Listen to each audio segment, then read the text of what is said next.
Madame, Monsieur, bienvenue. Réflexion reçoit aujourd'hui un passionné de la Bible. Il a même publié un ouvrage intitulé « La Bible pour les nuls », un livre qui s'est vendu à plus de 70 000 exemplaires. Éric Denimal, bienvenue sur ce plateau. Bonjour. 70 000 ou 70 000 exemplaires vendus pour votre livre « La Bible pour les nuls ». Vous vous attendiez à un tel succès ? Non, pas du tout. En fait, il est évident que quand on écrit quelque chose, on espère que ce quelque chose aura un peu de succès. 70 000 exemplaires, c'est un chiffre qui ne m'avait pas du tout effleuré. J'espérais 5, 6, 7 000, ça aurait été pas mal, mais là, 10 fois plus, je reste impressionné moi-même. Et concrètement, à quoi attribuez-vous un tel succès pour un ouvrage qui est quand même, regardons-le un peu, assez volumineux? Il fait quoi, près de 400 pages, 370 On peut imaginer que ce n'est pas nécessairement à la portée du premier venu. Ça s'appelle la Bible pour les nuls parce que ça fait partie d'une collection, mais c'est vrai qu'il ne faut pas nécessairement être nul pour entrer dans ce livre. Mais je pense qu'il y a l'intérêt dans le sens où beaucoup de personnes entendent parler de la Bible, ne la connaissent pas, ont envie d'aller un peu plus loin. Et puis, le concept de la collection aide beaucoup parce qu'on sait que c'est pédagogique, c'est un peu humoristique, c'est direct, c'est journalistique, etc.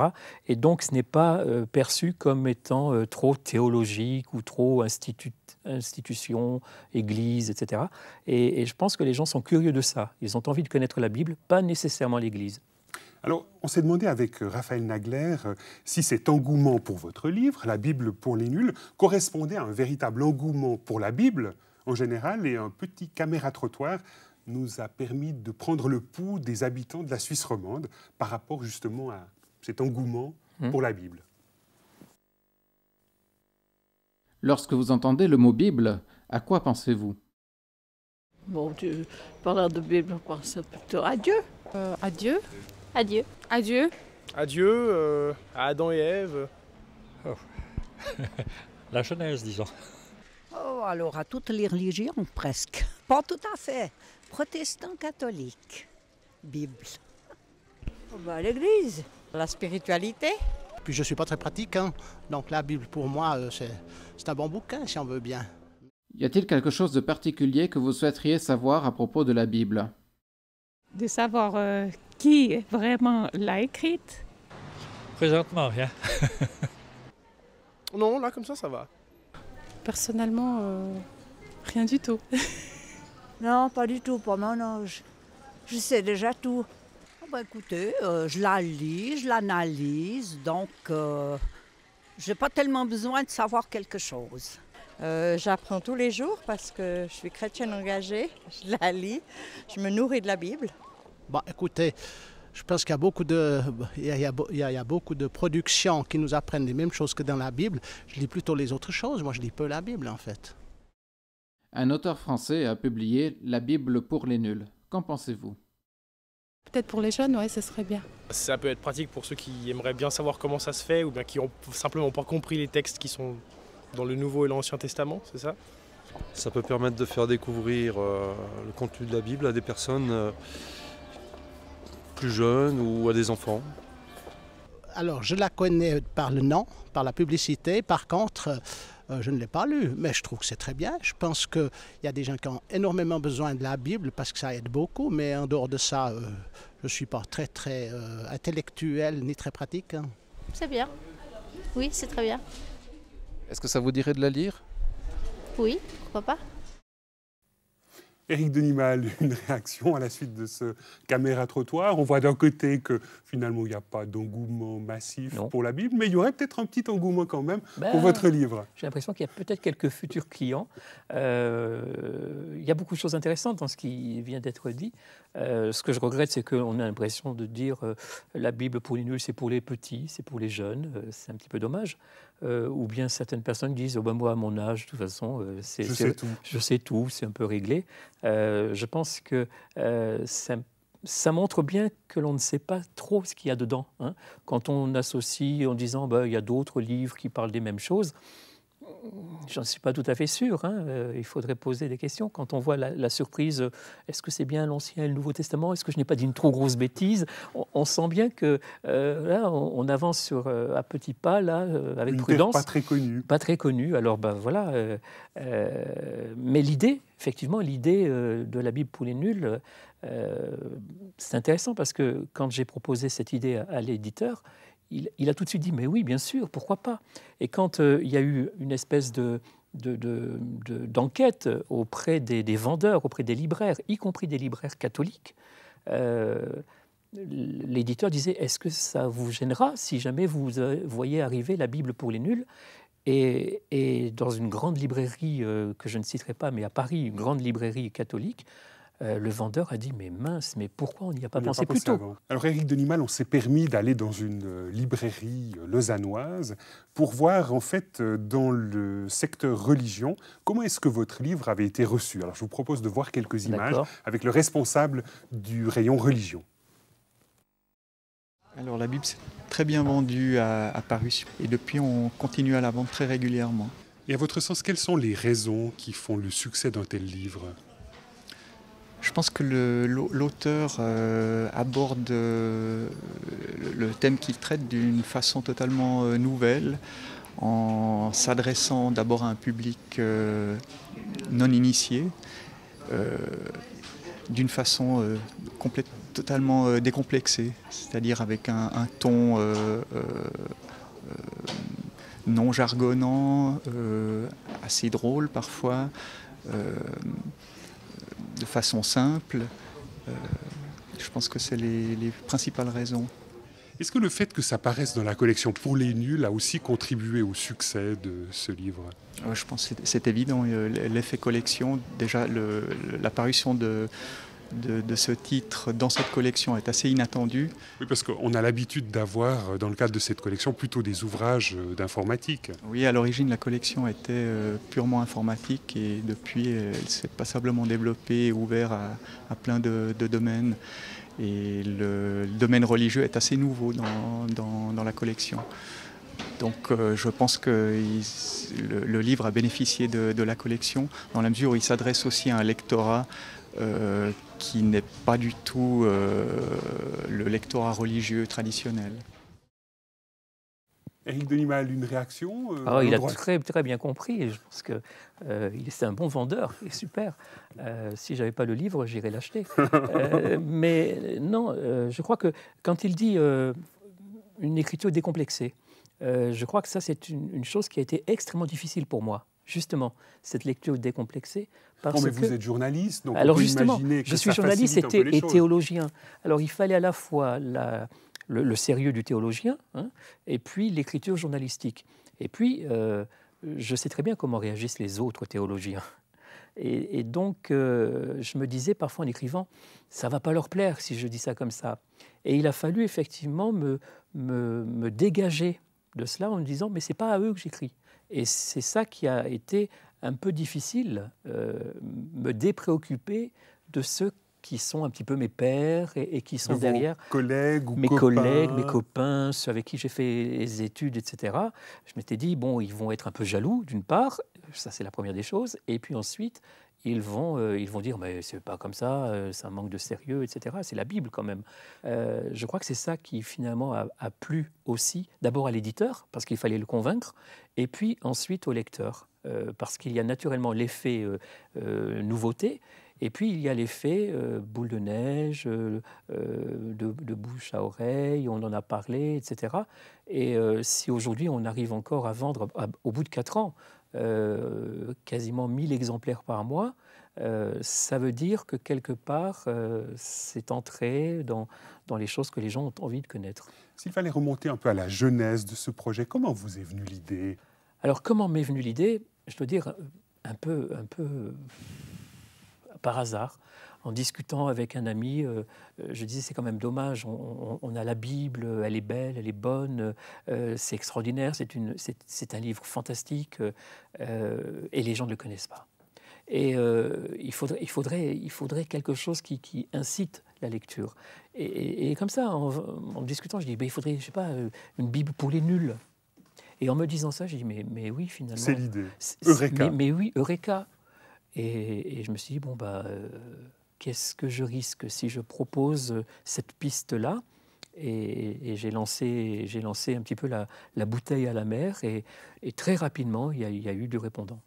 Et puis les démarches se sont faites facilement. Votre éditeur, donc la maison First, est entré en matière et vous a soutenu dans le projet assez Tout à fait. rapidement. Alors là, je dois dire que c'était quelque chose d'assez extraordinaire, parce que d'abord, il a fallu convaincre quand même, dans le sens, est-ce que l'idée est bonne, mais est-ce que vous êtes le bon auteur pour cette idée-là? Ce n'était pas tout à fait la même chose. On s'est rencontrés de temps en temps, on a déjeuné ensemble, c'est toujours très intéressant les repas. Je comprends que dans la Bible, finalement, il y a beaucoup de choses qui se passent autour des repas. Et donc là, autour de cette discussion, au bout d'un certain temps, l'éditeur m'a dit, mais bon, on va vous confier le bébé. Et puis, quand j'ai eu rédigé, je sais pas, 15, 20, 30, 40 lignes, non, 40 pages, pardon, je les ai envoyés en disant, est-ce que ça vous convient comme style? Parce qu'il faut aussi entrer dans le schéma de la collection. Et l'éditeur a dit, mais oui, bien sûr, c'est bon. Parce qu'il y avait toute une série de contraintes auxquelles il fallait correspondre. Vous avez dû entrer dans une sorte de chablon préétabli. Tout à fait. Parce que tous les livres doivent se ressembler dans la collection. Le principe, la démarche, etc. Et donc, il y a cette obligation. Voilà, vous avez une grille dans laquelle il faut entrer. Au départ, je dois dire que ça m'a fait un peu peur. Je me suis dit, oh là là, des contraintes. Alors déjà, je m'étais dépréoccupé un peu des théologiens, mais il fallait maintenant que je me préoccupe de l'éditeur. Est-ce que ça va entrer, etc. Est-ce que ça va être facile? Et puis, je me suis rendu compte que finalement, c'était un confort d'écriture. Ça permettait effectivement d'aborder toutes sortes de sujets, de pouvoir y revenir, faire une espèce de zoom, un gros plan, avec un encadré, avec un tableau, avec différentes choses comme ça. Et d'un seul coup, je me suis dit, mais c'est superbe ça. Et finalement, je me suis dit, mais ça, c'est vraiment une écriture journalistique. C'est-à-dire qu'on éclate un petit peu l'article, on fait des encarts, on fait des encadrés, on fait différentes choses. Et c'est un confort d'écriture avant d'être un confort de lecture. Alors je vous propose, par rapport au contenu de la Bible pour les nuls, de retrouver Marcel Weber. Il nous décrit un peu en quoi consiste ce livre, concrètement, la Bible pour les nuls. Alors très clairement, l'objectif du livre est donc une introduction à la Bible, une façon d'aborder les textes bibliques d'une façon simple. L'auteur présente dans le détail le contenu de la Bible. Est-ce qu'il entre dans le débat théologique contemporain autour de la rédaction, autour de la datation des textes? Il aborde le problème des auteurs, de la datation également, sans qu'il y ait des polémiques théologiques. Le contenu du livre en question est quand même un descriptif de la Bible, des différents livres bibliques. Ce qu'ils contiennent, les thèmes qu'ils abordent, les personnages qu'on y trouve. Est-ce que vous avez l'impression qu'aujourd'hui, dans le grand public, il y a un besoin pour ce type d'ouvrage? Le succès du livre prouve qu'en effet, il semble qu'il y ait véritablement un besoin. Et particulièrement des gens qui n'étaient pas particulièrement intéressés jusqu'à présent au domaine religieux. Donc je pense que le livre a permis à ces gens d'aborder cet univers qui peut paraître un peu soit difficile ou austère, d'une façon vraiment décomplexée. Je pense que c'est vraiment l'objectif que l'auteur poursuivait. Éric Denimal, j'aimerais me risquer avec vous à un petit jeu un petit peu original. Donc vous avez, au travers de ce livre, mis à disposition du grand public la Bible pour les lunes. Est-ce que vous seriez d'accord maintenant, sur le plateau de réflexion, en 1 minute, de nous dire en quoi consiste l'essentiel du message de la Bible? 1 minute. 1 minute chrono. Voilà. L'essentiel, je pense que avant tout, c'est de donner sens à la vie. Donner sens à notre existence. C'est bien sûr une histoire globale, l'histoire d'un peuple, l'histoire d'un Dieu, l'histoire de personnages importants, mais au travers de tout cela, il me semble que c'est voilà ce qui donne sens à la vie. voilà ce qui va non seulement lui donner sens, mais vous permettre aussi d'entrer dans l'histoire qui est en train de se dérouler. Et c'est une chose assez intéressante, me semble-t-il, avec la Bible, c'est qu'elle nous raconte une histoire et elle nous invite à entrer dans cette histoire pour la faire. Et on voit bien que tous les grands chrétiens, si j'ose dire, qui ont pris à bras le corps le texte et qui l'ont vécu, ont été capables de bouleverser une partie du monde quand ce n'est pas un pays ou des lois d'un pays, etc. Si ma vie n'est qu'un espace-temps entre une date de naissance et une date de mort, c'est pas énorme comme objectif. Si en plus de ça, toute notre vie est faite de contraintes, de difficultés, etc. Mais si, quelque part, on vient nous dire « mais vous savez, tout ça a un sens », et il faut aider ce sens, en quelque sorte, alors on participe véritablement, pas simplement à son histoire et à son existence, mais à une histoire beaucoup plus grande qui nous dépasse.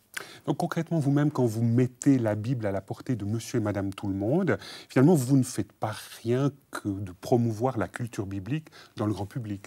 Alors déjà, si j'encourage les gens à découvrir le livre, tout à l'heure, ce monsieur disait c'est un livre d'introduction. C'est vrai, c'est un livre d'introduction, c'est quelque chose qui nous introduit. La Bible pour les nuls n'est pas la Bible, hein, c'est un chausse-pied.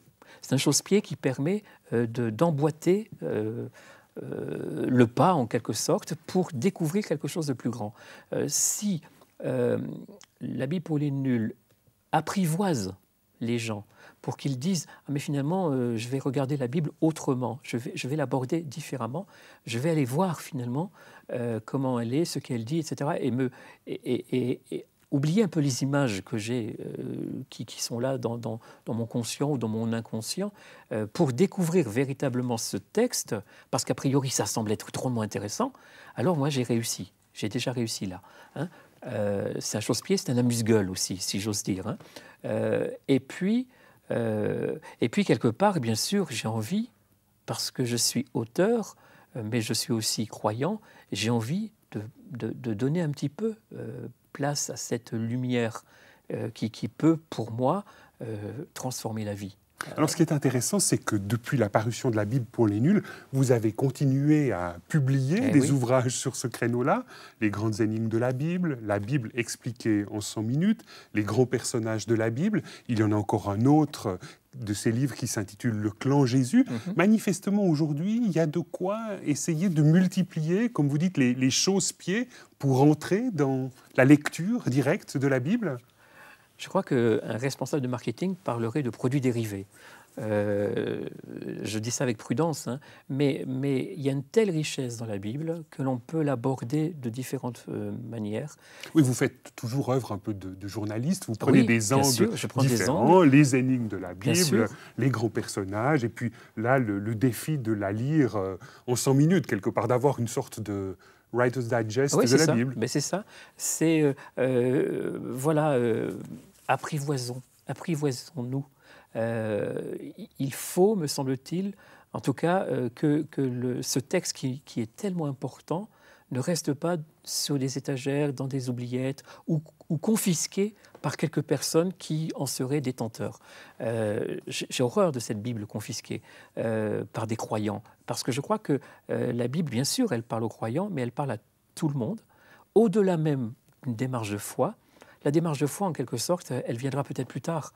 Mais si au moins on découvrait la valeur, rien que la valeur de ce que la Bible enseigne, et puis ensuite la dimension spirituelle qu'elle peut apporter, alors je pense qu'on aura fait un énorme chemin, et un chemin qui conduit peut-être vers quelque chose qui donne sens, comme je le disais tout à l'heure.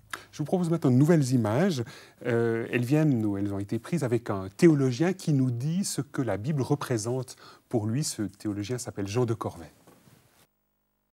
La Bible, pour moi, est parole de Dieu. Je pense que ce n'est pas simplement pour moi, en l'occurrence. C'est ce que l'Église, au sens large du terme, à travers les siècles, a perçu. Calvin, puisque nous entrons bientôt dans le jubilé de Calvin, le 500e anniversaire de sa naissance, Calvin lui-même disait dans un de ses commentaires, le commentaire à 2 Timothée 3,16, en lisant la Bible, c'est comme si l'on ouïssait, l'on entendait Dieu lui-même parler du ciel. La Bible, en tant que parole de Dieu, c'est Dieu qui s'adresse à moi au travers d'un corpus d'écrits, au travers d'écritures, et qui me parle. Mais il s'adresse à moi au travers d'écritures qui sont aussi rédigées par des hommes. Donc les paroles de Dieu est pleinement, totalement parole d'homme. D'où l'importance, lorsque l'on la lit, à la fois d'être ouvert et réceptif à cette action de Dieu qui s'adresse à moi, et aussi essayer d'écouter le contexte historique qu'il y a derrière pour ne pas la mécomprendre ou se méprendre sur ses intentions. Lorsque, par exemple, dans les psaumes, on lit « montagnes et collines battront des mains », c'est une image, on est d'accord, ce n'est pas les collines qui vont battre des mains. Il y a un genre littéraire à découvrir, à percevoir, pour d'autant mieux apprécier la valeur de cette parole qui s'adresse à moi. Éric Denimal, comment est-ce que vous réagissez? Vous-même, vous avez cette manière de voir les choses, comme quoi lorsque vous ouvrez la Bible, vous la lisez, Dieu vous parle? Pas à chaque fois, hélas, mais globalement, oui. Je crois qu'il y a énormément de choses que je peux recevoir de cette parole. Je ne dis pas dans la Bible pour les nuls que la Bible est parole de Dieu, parce que ça, c'est une démarche de foi déjà. C'est déjà une décision plus personnelle. Mais c'est vrai que pour moi, elle est parole de Dieu. Et je suis tout à fait d'accord avec ce théologien qui, pour une fois, croit en Dieu. Ça rassure quand même. Mais je pense qu'effectivement, cette parole est une parole qui, de toute façon, nous dépasse. Parce qu'elle vient de loin, elle vient de plus haut, de beaucoup plus haut, et quelque part ça me rassure. Elle me parle pour me mettre aussi en action. C'est pas simplement bon, ok, d'accord, c'est sympa, c'est un beau genre littéraire, comme on a dit, ça flatte mon oreille, mais ça doit faire plus que ça. Ça doit aussi entraîner mon action. C'est pourquoi tout à l'heure je disais, ça donne sens et ça permet d'entrer dans. Alors, je vous propose de retrouver ce théologien qui croit en Dieu, comme vous dites. Il nous dit ce que lui apporte concrètement la lecture de la Bible. Cela nourrit ma foi au quotidien. Ma foi est nourrie de la prière, où j'entends Dieu qui me parle. Le silence peut être un moyen extraordinaire d'entendre Dieu. La prière, l'écoute des amis, l'encouragement d'amis. La Bible a ceci de particulier précisément parce qu'elle est parole de Dieu, que lorsque je la lis, c'est Dieu lui-même qui s'adresse à moi. Et je sais qu'il y a là un message qui est comme scellé, comme une lettre scellée par l'Esprit Saint. Et donc je peux connaître ce que Dieu dit, ce que Dieu comment Dieu se révèle aux hommes dans un contexte particulier. Et lorsque je le lis, alors j'ai l'impression de m'approcher de Dieu. Ces derniers temps, qu'est-ce que Dieu vous a dit au travers de la Bible? Plusieurs choses. Je suis passé ces 2 dernières années par de longs mois, même plus une année, de convalescence due à des accidents malheureux. Beaucoup s'adressent à des psychologues pour se remonter le moral. On peut aller dans un couvent, et bien sûr, ça remonte le moral. Lorsqu'on lit la Bible, et qu'on tombe sur ce passage de l'Épître aux Corinthiens, « Quand je suis faible, c'est alors que je suis fort », moi, ça me parle. Je vois là un apôtre Paul qui a eu un problème physique également, et qui, dans son problème physique, a pu expérimenter la grâce de Dieu. Et lorsque je sais que l'apôtre Paul, le disciple, l'apôtre par excellence, celui des païens, a pu vivre ça dans son ministère, alors moi, ça me fait du bien en disant, moi aussi, je peux être fort dans la foi quand je suis faible physiquement. Éric Denimal, un commentaire? La Bible comme vraiment un moyen d'être porté, d'être accompagné aussi, soutenu dans des temps difficiles. Ce qui est intéressant dans cet exemple, c'est vraiment cette lecture qui permet d'être confronté avec les personnages dont on raconte l'histoire et s'identifier à eux. Et leur expérience devient la nôtre. Et c'est là, effectivement, qu'il y a quelque chose qui prend sens et qui donne vie. Et je crois que ça, c'est un exemple de lecture idéale de cette parole, qui est effectivement parole de Dieu. Et c'est une lecture que vous pratiquez aussi, où vous trouvez de la saveur dans la Bible pour nourrir et porter votre quotidien? Moi, j'aime beaucoup trouver de la saveur dans la Bible parce qu'elle y est, cette saveur. Parfois, il faut avoir une lecture un petit peu journalistique, justement, une lecture un petit peu audacieuse, ne pas être d'accord avec le texte et puis dire, mais attends, mais ça veut dire quoi ça? Mais quand je ne suis pas d'accord avec le texte, je me rends compte que le texte est juste. Et c'est moi qui ne suis pas dans le juste. Alors il faut corriger, découvrir, et puis avoir une lecture. Vous savez, la Bible accepte toutes les lectures. Et c'est une chose que je trouvais extraordinaire. On ne peut pas l'enfermer dans une lecture qui serait théologique, qui serait psychanalytique, qui serait symbolique. Elle est tout cela en même temps. Et c'est ça qui donne vraiment quelque chose d'important. Le problème, c'est que trop souvent, chacun veut enfermer la Bible dans son placard à lui, dans sa compréhension. Et du coup, alors ça peut le nourrir, mais ce qui le nourrit lui, de cette façon-là, ne va pas nécessairement nourrir l'autre. Et parce que la Bible est parole de Dieu, elle supporte tous les regards et toutes les lectures. Éric Denimal, merci beaucoup d'avoir accepté notre invitation sur ce plateau de réflexion. Madame, Monsieur, merci d'être resté en notre compagnie. Au revoir et à bientôt.